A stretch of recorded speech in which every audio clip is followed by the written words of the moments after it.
오늘 우리 찬양대의 찬양의 그 가사가 너무 좋고 마음에 와닿아서 제가 한번 가사를 읽고 싶습니다.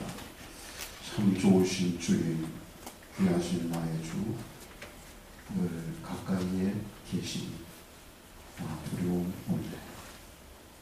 내 영이 곧 고날 때, 내 마음 낙심될 때 내 품에 안기라. 주님 말씀하십니다. 광야 같은 세상 주만 의지하며 주의 인도하심 날 강건케 하시오. 주의 사랑 안에서 살게 하소서. 주만 의지하리다. 주 영원토록. 2절에서 예수 이름으로 모였던 곳에서 우리가 헤어질 때 늘 함께 하시며 이 세상 살 동안 주 말씀 따라서 살게 하소서. 승리하게 하소서. 광야 같은 세상 주만 의지하며 주의 인도하심 나를 강건케 하시며 영원토록 평안함 얻게 하소서. 우리 다시 만날 그날까지. 아멘. 와닿는 그런 가사의 내용입니다. 또 성가대가 참 이렇게 찬양을 해줘서 감사하고 우리 하나님 많이 그 찬양을 통해서 영광 받으시고 기뻐하신 줄 믿습니다. 오늘 여러분과 함께 나눌 말씀은 우리 주님 부활하신 그 놀라운 부활, 그 부활이 어떤 시점에서 일어났던 해프닝이고, 그리고 그 해프닝을 그 한 시점에서 일어났던 일을 우리가 계속 기억하면서 나가는 그런 것이 아니라 주님의 그 부활은 그것은 그야말로 계속해서 그야말로 생명이었습니다. 부활 후에 예수님을 따랐던 많은 우리들 가운데 특별히 오늘 본문에서 보면 사도들이 권능으로 예수의 부활을 증거했다고 했습니다. 우리가 이 땅을 살아가면서 어떤 최고의 가치, 우리의 모든 것을 다 버리고 우리의 모든 것을 다 투자, 그야말로 우리에 있는 모든 에너지를 다 쏟아서 해야 할 만한 그런 일이 있다고 하면 우리도 그렇게 할 거예요. 그런데 사도들에게 있어서는 바로 그와 같은 것이 그들에게 있었습니다. 그것이 바로 뭐냐면 부활이었습니다. 주님의 부활이었습니다. 사도행전 기자가 이 하나님의 말씀을 기록하면서 사도들이 큰 권능으로 주 예수의 부활을 증거한다라고 이렇게 언급하며 기록을 하고 있습니다. 사도행전 초반에는 지금까지 초대교회의 그리스도인들이 박해에 어떻게 대처했는지를 언급을 합니다. 그리고 지금까지 그들은 자신들이 곤경에 처해 있거나 어떤 의미에서는 죽음의 직면에 있었음에도 불구하고 오직 하나님을 경배하고 사모하는 기도만 했습니다. 이제 그들은 마지막으로 자기 자신과 자신들의 처한 곤경에 대해서 그들이 말을 합니다. 그런데 그들이 비록 자기들이 어떠한 상황과 어떠한 어려움에 있는지를 말을 하고는 있지만 그 내용을 보면 우리가 이와 같은 어려움이 있기 때문에, 우리가 이와 같은 곤경에 있기 때문에 please 도와주세요. 나를 구원해 주세요. Please save us. 이렇게 말하지 않았어.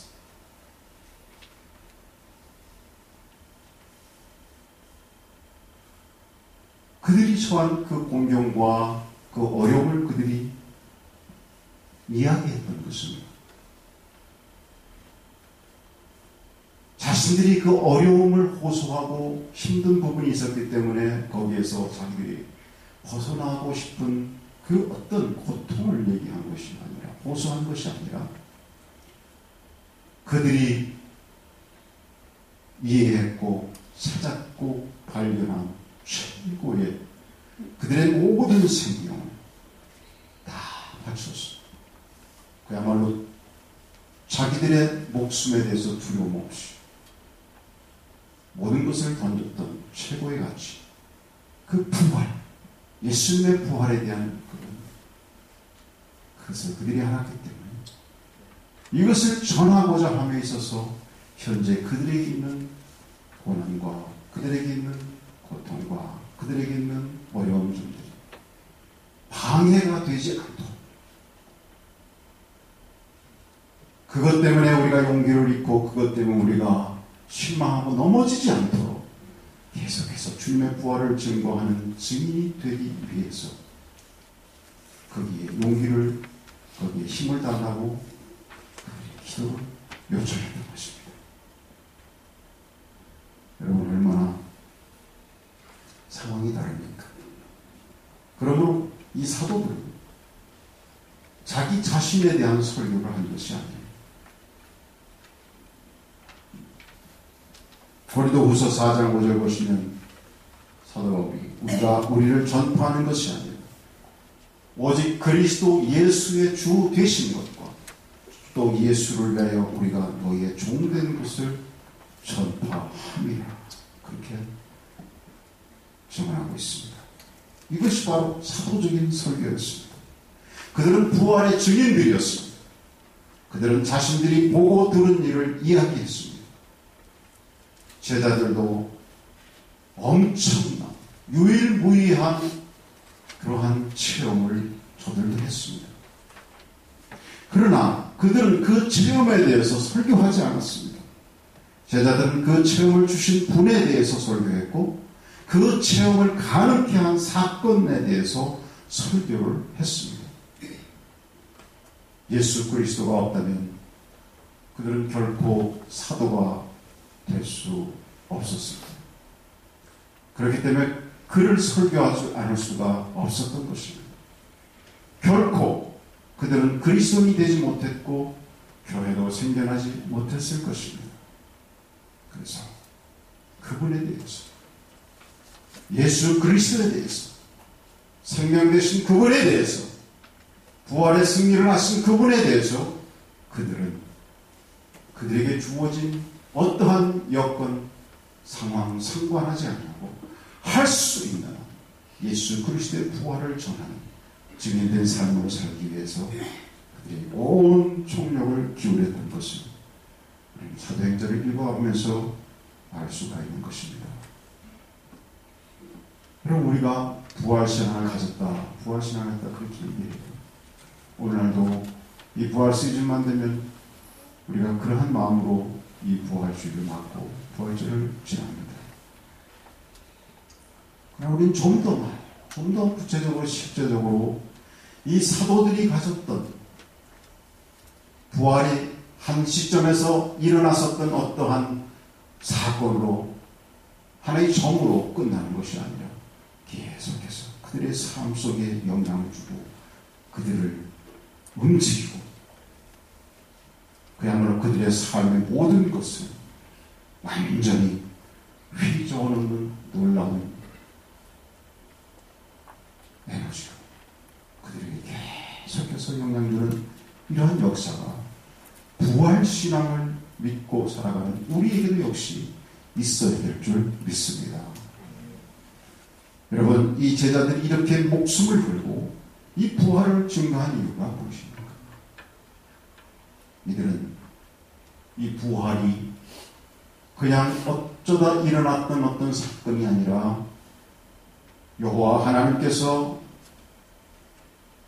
얼마나 우리를 사랑하셨는지, 여호와 하나님께서 자기를 얼마나 사랑하셨는지, 하나님께서 나를 사랑하시기 때문에 그분이 나를 구원하시기 위한 세우신 계획들이 우연도 아니고 일회성도 아니고 어쩌다도 아니고 놀라운 치밀한 하나님의 계획 속에서 예언되어지고 그리고 성취되어졌다고 하는 사실, 이 사실을 이 제자들이 깨닫고 보니까 애들 말 맞다 미치겠는 거예요. 아, 하나님이 나에게 이런 분이신가? 하나님이 나처럼 이렇게 보잘것없는 내 인생에 대해서 이처럼 그분은 나에 대한 관심이 있는 분이셨는가? 나를 사랑하는 분이었는가? 이것이 막 깨달아지고 이해되어지고 알아지고 하다 보니까 자꾸 주체할 수가 없다. 바로 제자들은 주님이 부활하신 증거를 자신들의 눈으로 그것을 목격했을 뿐 그 부활이 위대한 예언의 성취라는 사실을 깨달았던 것입니다.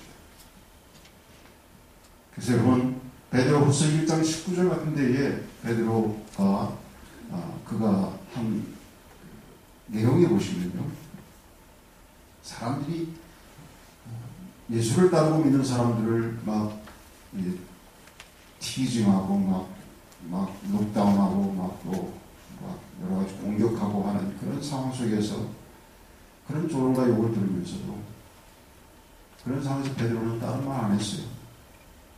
좋은 아들을, 우리에게 확실한 예언을 준 선제들이 말이야, 주님 기를. 저들이 아무리 저렇게 해도 우리에게 확실한 예언을 준, 그 확실한 예언을 붙잡고 저들이 아무리 저렇게 해도 그것 때문에 우리가 흔들릴 이유가 없다. 그 확실한 예언이 여러분 뭐겠어요? 예수 그리스도의 생명의 부활을, 승리의 부활을 얘기하는 것입니다. 저들이 이처럼 예수 그리스도를 십자가에 못 박고 승진했다고 그러고, 저들의 기득권층의 종교 지도자들이 저들의 권력으로, 저들의 어떤 이 세상의 권력으로 우리를 아무리 핍박하고 탄압하고 이렇게 한다 할지라도 주님은 그 승리의 부활을 통하여서 이 세상의 모든 권세를 이기시고, 그 진정한, 오히려 그들을 예수 그리스도에 핍박하고 억압하고 그 사람을 이해하지 못하는 사람에게조차도 사랑으로 그들을 정복하고 승리한다고 하는 사실, 이 확실한 예언을 사도 베드로는 깨달았기에 우리가 다른 것으로 그들을 대처하고 함께 뭔가 디베이트하고 싸워야 할 건 뭐 있냐? 하나님께서 우리에게 주신 확실한 그 예언이 성취되었고 이루어졌는데 우리가 그것을 붙잡으면 되지. 이것이 사도 베드로의 이야기였습니다. 사도 베드로뿐만 아니라 바로 제자들이 그것을 그들이 깨달았기 때문에 이 부활에 대해서 그들이 목숨을 걸고 그것을 증거하려고 했고 증거했던 것입니다. 여러분,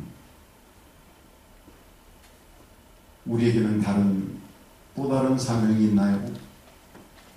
우리도 동일하게, 저와 여러분에게 동일하게 바로 이 놀라운 부활의 증인된 삶을 살라고 우리에게 먼저 그와 같은 깨달음을 허락하신 줄 믿으시기 바랍니다. 그것이 주님이 우리에게 주신 귀한 믿음의 사명입니다. 그래서 저는 이 제자들이 목숨을 다해 전하기를 원했던 부활이 무엇인지 간단하게 4가지만 말씀드리고 오늘 말씀을 위해서 같이 기도합니다. 첫째, 이들이 목숨을 다해 전했던 부활은 예수는 진정 하나님의 아들인가 하는 논의에 대해서 종지부를 찍는 사건이었습니다. 이에 대한 확신을 제자들에게 심어준 사건이었습니다. 즉 예수님의 부활은 예수 하나님의 아들이라고 하는 것을 확정 지어주는 놀라운 승리의 사건이 된 것입니다. 바울은 로마서 1장 3절과 4절에서 그만의 독특한 표현으로 이 사실을 이야기하고 있습니다. 이 아들로 말하면 육신으로는 다윗의 혈통에서 나셨고 성결의 영으로는 죽은 가운데서 부활하여 능력으로 하나님의 아들로 인정되셨으니 곧 우리 주 예수 그리스도시니라 고백하고 있습니다. 사람들은 나사렛 예수가 하나님의 독생하신 아들이심을 알 필요가 있었습니다. 부활은 바로 그 사실을 입증해 주었던 것입니다. 그러기 이 제자들은 바로 이 확증된 사실을 통하여서 예수 그리스도는 하나님의 아들이시다, 예수 그리스도는 하나님의 아들이십니다 하고 하는 이 사실에 그들이 전율하며 바로 이것을 보고 들은 것을 말하지 않을 수가 없었던 것입니다. 두 번째로 부활은 주께서 죽음을 통해 자신이 주장하신 모든 일을 성취하셨다는 것을 최종적으로 입증해주는 사건이었습니다. 부활을 통해서 하나님께서 예언하시고 또 이루셔야 할 모든 일에 대해서 그 모든 것을 성취하신 놀라운 역사, 증거가 바로 부활이라고 하는 것입니다. 고린도전서 15장은 그런 의미에서 정말 중요한 말씀입니다. 여러분, 고린도전서 15장의 요지가 무엇입니까? 그것은 그리스도께서 만일 다시 살아나지 못하셨다면 우리의 전파하는 것도 헛것이요 또 너의 믿음도 헛것이며 너희가 여전히 죄 가운데 있을 것이요 만일 그리스도 안에서 우리의 바라는 것이 다만 이 생뿐이면 모든 사람 가운데 우리가 더 불쌍한 자일 것이다 라는 것입니다. 주님이 죽은 자들 가운데서 육체로 부활하지 못하셨다고 가정해 보십시오. 그러면 어떻게 되는 것입니까? 그러면 우리에게는 어떤 답이 오는 것이에요? 주님이 죽은 자들 가운데서 육체로 그분이 부활하시지 못하시고 저 세상의 사람들이 얘기하는 것처럼 저 신신학자들이 얘기하는 것처럼 주님은 가짜로 부활했고 가짜로 살아나셨고 그는 다시 살아난 것이 아니라고 하는 것이 만약에 사실이라고 한다면 저와 여러분은 어떻게 되는 것이냐 말이에요. 로마서 6장 23절에서 그 답이 있습니다. 주의 삭은 사망이라고 했습니다. 주님이 부활하시지 못하면 저와 여러분에게 있는 답은 뭐냐면 우리는 사망의 존재라고 하는 거예요. 주님이 부활하셨기 때문에 저와 여러분에게 역시 생명의 부활, 주님이 주신 영원한 생명의 부활 저와 여러분에게 주어진 줄 믿으시기 바랍니다. 죄의 삭은 사망이요 하나님의 은사는 그리스도 예수 우리 주 안에 있는 영생이라고 말씀하셨던 것입니다. 예수는 우리의 범죄함을 내어줌이 되고 위에서 내어줌이 되고 또한 우리를 의롭다 하심을 위하여 살아나셨다고 로마서 4장 25절에서 우리에게 분명하게 말씀해주고 있습니다. 주님은 바로 구주이십니다. 주님은 바로 그 부활의 사건을 통해서 모든 것을 우리에게 이루어 주셨습니다.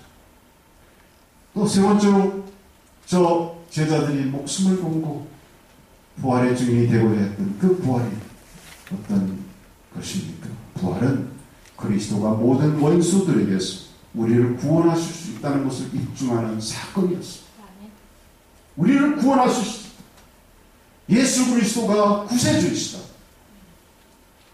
그는 충분하신 분이다. 우리를 구원하시기에 충분하신 분이다 하는 것을 입증해주는 사건이 바로 부활이에요. 그것도 그냥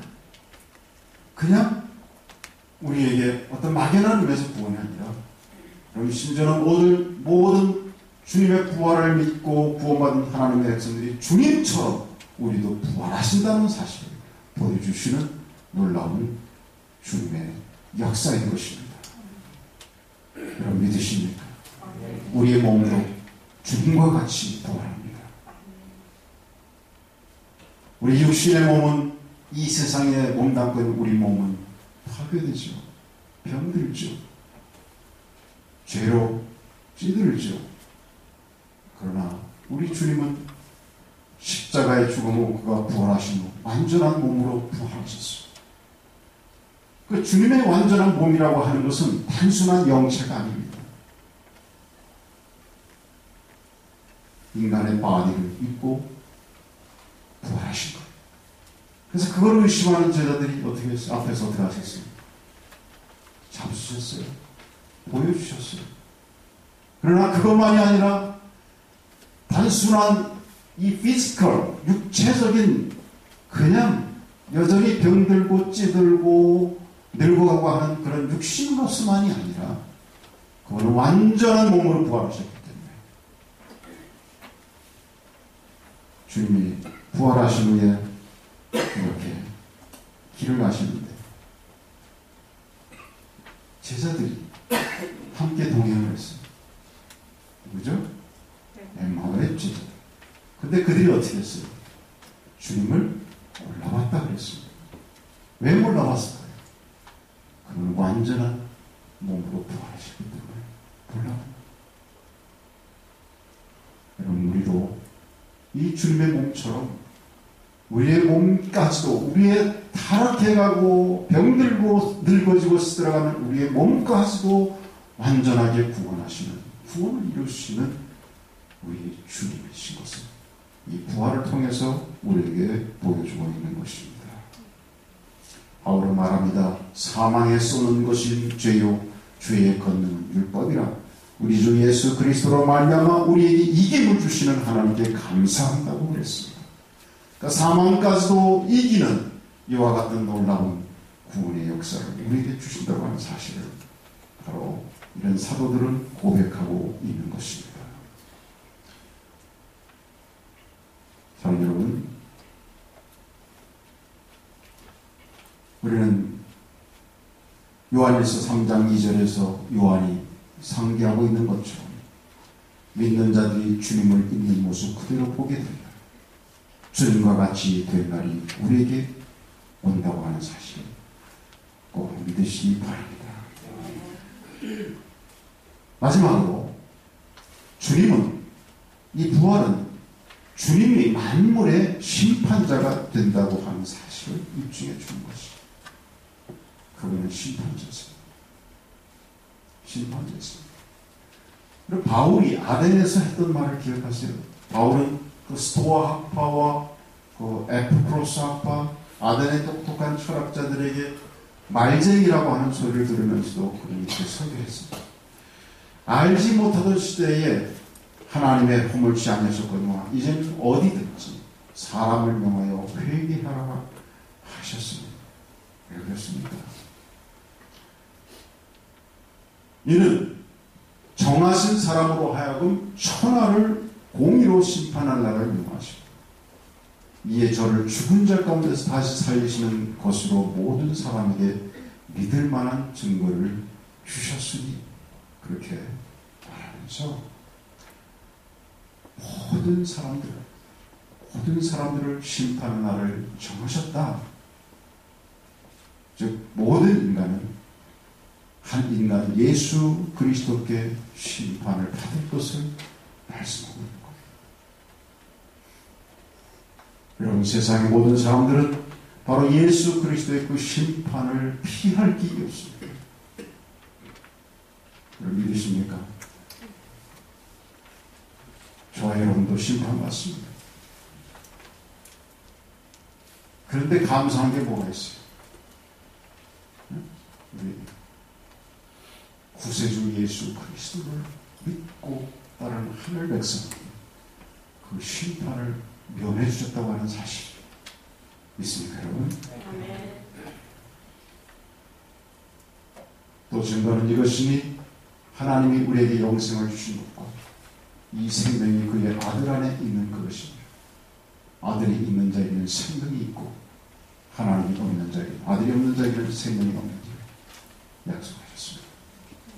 내가 진실로 너에게 이르노니 내 말을 듣고 또 나 보내신 이를 믿는 자는 영생을 얻었고 심판에 이르지 아니하는 사망에서 생명으로 옮겼느니라 말씀했습니다. 심판에서 예외가 됐다고 하는 거예요. 그러나 그것이 모든 인간의 심판주로서 우리 주님의 역할을 축소되어지는 그런 얘기는 아닙니다. 다 우리는 그의 심판 대상이라고. 그러나 그 심판에서 하나님의 백성들을 거쳐주신다. 여러분,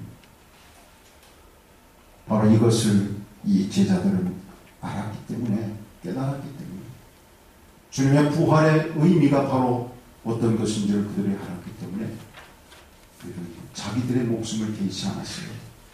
그리고 모든 것을 다해서 증인된 삶을 살기 원했고, 그리고 부활로 예수의 그리스도의 증인으로서의 그 삶을 살아가는 것이 우리가 정말로 진정으로 감당해야 될 우리의 삶이요, 우리의 사명이요, 우리가 살아야 할 이유요, 우리가 계속해서 나아가는 우리의 삶의 모습이라고 하는 것을 저들은 깨달았던 것입니다. 만약 교성도 여러분, 우리는 주님의 부활을 기뻐하고 그 의미를 되새기고, 그리고 그것으로 끝나지는 것이 아니라 부활주일이 지나면 부활이 자꾸 우리 마음속에서 또한 더불어서 멀어지는 것이 아니라 가면 갈수록 이 제자들이 더 거기에, 그리고 그 부활의 사건이 나를 이렇게 보잘것없는 나를 사랑하시는 하나님의 사랑으로 인해서 계획되어진 예언의 성취였다는 사실을 알 때에 그 사랑을 어찌할 바 없어 몸둘 바를 몰라하며 거기에 모든 것을 올인했던 것처럼 우리 보고도 우리의 삶이 또한 주님의 부활의 그 놀라운 역사 속에 함께 되어지고 함께 나아가는 이 사도와 같은 그런 삶이 저와 여러분에게도 있기를 주님의 이름으로 간절히 축원합니다. 기도하겠습니다.